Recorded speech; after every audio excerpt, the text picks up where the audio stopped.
Day Aerox V3 guba back lens nya front cover.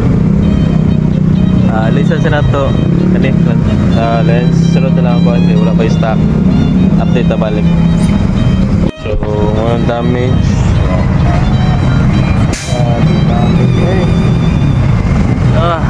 sige madaran ni kani tahion lang ni. Sige update tangtang na guys, narang damage sa lens nga narang kuan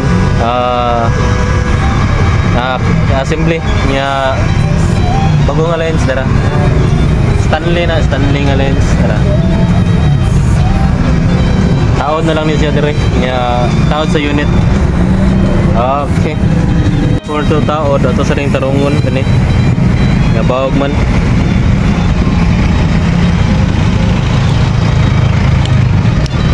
Update taon na nga taon na po ng side cover nga katong front cover buwak man to, so assist lang sa to kay upang may stock.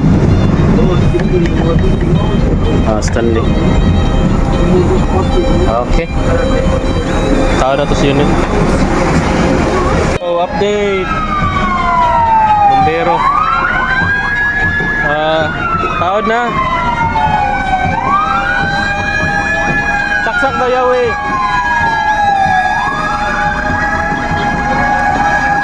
Alright, sige ra. So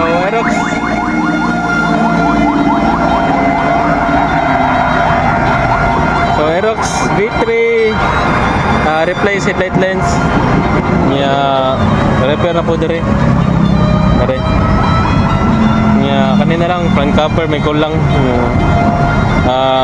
Order lang ta online ani sa uban kung naa sila, kung wala i-order lang ta. Alright, so taod na lang niya sunod kinapay Honda Click version to. Sige, so mara to, peace out.